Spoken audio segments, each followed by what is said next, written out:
बिस्मिल्लाहिर्रहमानिर्रहीम। अस्सलाम वालेकुम फाइव क्लास। उम्मीद है कि सब बच्चे खैरियत से होंगे और ये भी उम्मीद है कि सब बच्चों ने टेस्ट बहुत अच्छे तरीके से दिए होंगे।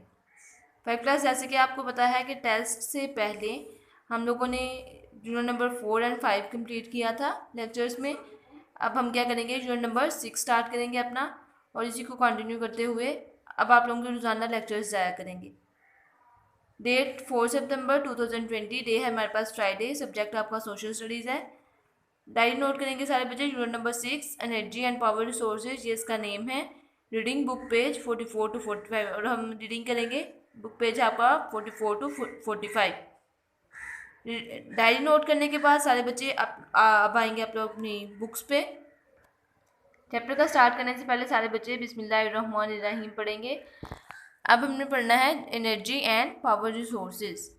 हमारी एनर्जी और हमारे पावर के ज़राए क्या क्या हैं। प्रोग्रेस ऑफ एनी कंट्री, किसी भी मुल्क की तरक्की डिपेंड्स अपॉन द पावर, वो इन्हिसार होती है, किसी भी मुल्क की तरक्की का इन्हिसार होता है उसकी पावर पे, मतलब उसकी ताकत पे, एंड एनर्जी रिसोर्सेज, और एनर्जी के ज़राए पे।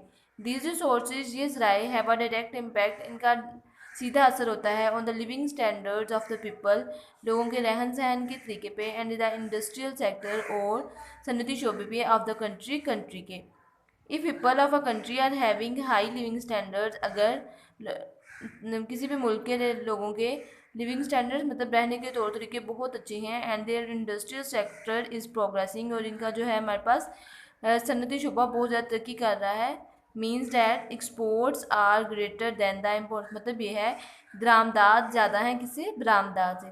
देन फिर इट इज़ ऑब्वियस डैट, तो ये यकीनी है, that the country is making, के मुल्क कर रहा है, the use of its resources, के मुल्क अपने ज़राए को बहुत अच्छे तरीके से इस्तेमाल कर रहा है।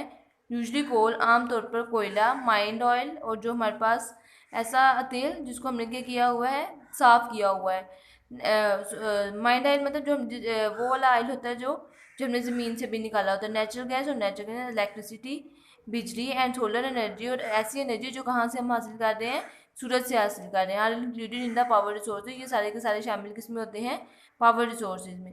Following are the two main types of sources to produce energy, वो कह रहा है कि हमारे पास यहाँ पे दो ज़राए हैं जिनको हम इस्तेमाल करके एनर्जी को पैदा कर सकते हैं। एक है हमारे पास conventional source of energy. Conventional मतलब रवायती सोर्स होता है, रवायती ज़रिया होता है एनर्जी का। Conventional energy sources consist primarily of coal, जो रवायती एनर्जी के ज़रिए हैं वो आमतौर पे किस में मुश्तमिल होते हैं, कोयले पे, पेट्रोलियम पे, और नेचुरल गैस पे। The decomposition of the plants and animals result in the formation of these conventional resources. Plants का डिके होना, ठीक है, उनकी डिकम्पोजिशन होना मतलब टूटना फूटना, और एनिमल्स का टूटना फूटना, जानवरों का, जिसके नतीजे में हमारे पास क्या चीज़ बनती है, इससे हमारे पास एनर्जी के कन्वेंशनल सोर्सेज मतलब रवायती ज़राए पैदा होते हैं। अब देखिए, most of these sources are burn to produce energy, इन्हीं ज़राए जितने भी हैं ये ज़राए, इनको जलाया जाता है ताकि हमारे पास क्या आ जाए, एनर्जी पैदा हो जाए, through power plants and automobiles, गाड़ियों के ज़रिए और पावर प्लांट्स के ज़रिए, ठीक है, जो बड़े बड़े प्लांट्स हमने इंडस्ट्रीज़ में लगाए होते हैं। They are generally use in the country, ये अमूमी तौर पर इस्तेमाल होती है मुल्कों में, for the production of heat, ये हरारत को पैदा करने के लिए, इलेक्ट्रिसिटी बिजली को पैदा करने के लिए, और पावर को पैदा करने के लिए। Pakistan has following conventional sources of energy. अब वो कह रहा है कि पाकिस्तान के पास जो कन्वेंशनल सोर्सेज हैं एनर्जी के वो दर्ज झैल हैं। सबसे पहला कन्वेंशनल सोर्स है हमारे पास थर्मल एनर्जी। थर्मल एनर्जी मतलब हरारती energy. The thermal energy refers to the type of energy, इसे हम वो वाली एनर्जी मुराद लेते हैं in which heat is use, जिसमें किसको इस्तेमाल किया जाता है, हीट को इस्तेमाल किया जाता है टू प्रोड्यूस एनर्जी, एनर्जी को पैदा करने के लिए। Thermal energy is the oldest type of energy, हरारती एनर्जी जो है हमारे पास वो एनर्जी की सबसे पुरानी किस्म है। Would was always use for heating and cooking, लकड़ी को हमेशा से इस्तेमाल किया जाता है किसके लिए, गर्म करने के लिए चीज़ें, ठीक है, या फिर खाना पकाने के लिए। आफ्टर वुड, लकड़ी के बाद फॉसिल फ्यूल्स की डेफिनेशन देखें। फॉसिल फ्यूल्स हमारे पास वो सब्सटेंसेस होती हैं जो किस तरह से बनती हैं, by the decay of the plants and the animals, ठीक है, एनिमल्स और प्लांट्स के जब वो गल सड़ जाते हैं तो उससे हमारे पास फॉसिल फ्यूल्स बनते हैं।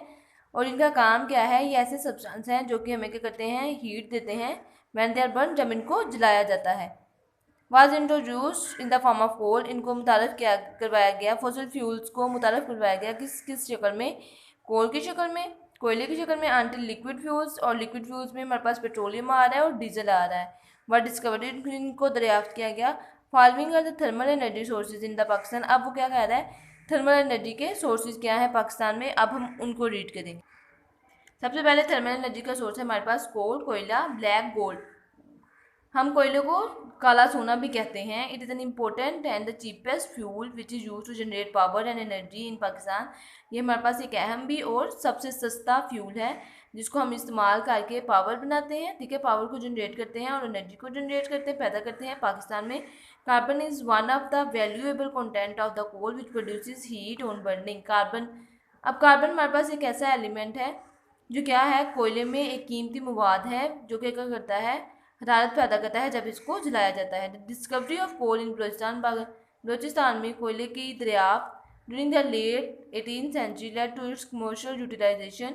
मैं जब ये दरियाफ्त हुआ तो इसने ये सनतों में बहुत ज़्यादा इस्तेमाल होना शुरू हो गया 18वीं सदी के आखिर में। एट प्रेजेंट आज आवर टोटल रिजर्व्स, हमारे जो टोटल कोल रिजर्व्स, हमारे जो टोटल कुल हमारे हैं कोयले के ज़खायर एस्टिमेटेड अराउंड 184.5 बिलियन टन। हमारे जो कोयले के ज़खायर हैं वो क्या हैं, 184.5 billion ton, which include the latest discovered deposit. जिसमें क्या शामिल है, जिसमें शामिल है कि इसमें जो बाद में भी ऐसे डिपॉजिट्स, मतलब जहाँ पे हमने बाद में भी कोयला डिस्कवर हो चुका है, सारे आ जाएंगे कोयले के ज़खायर। Deposits of the sulphur at coal tar at Thar, जिसमें हमारे पास क्या आ जाएगा, यहाँ पे हमारे पास ऐसे भी होंगे ज़खायर जिसमें हमारे पास सल्फर बहुत कम मिकदार में है, और ये ऐसा कोल है जो कहाँ पे दरियाफ्त हो रहा है, थार में। इन पाकिस्तान में coal is mined in the salt range around Quetta and in lower Sindh. Pakistan में जो है हमारे पास कोयले को माइंड मतलब खालिज किया जाता है साल्ट रेंज में, अराउंड कोयटा के गेट, इन लोअर सिंध, ज़ेरे सिंध में। The coal which is found in Pakistan, वो कोयला जो पाकिस्तान में पाया जाता है, has less carbon in it, इसमें बहुत कम कार्बन होती है। It has lots of sulphur, इसमें बहुत ज़्यादा सल्फर होती है।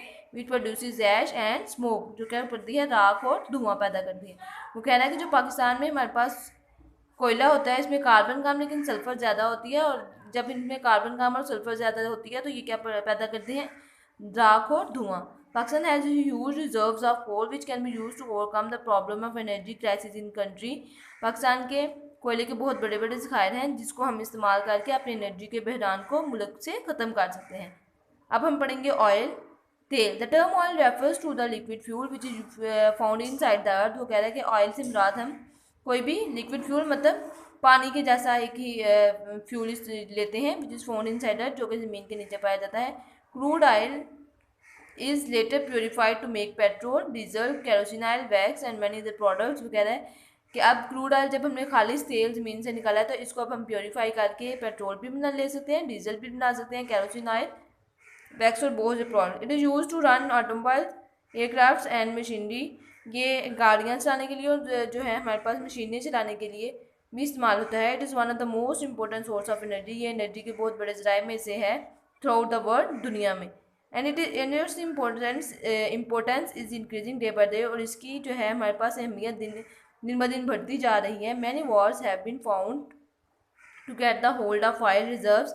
बहुत सी लड़ाइयाँ इसलिए लड़ी गई ताकि हम क्या करें, जो तेल के ज़खायर हैं इनको ज़्यादा से ज़्यादा हासिल कर लें।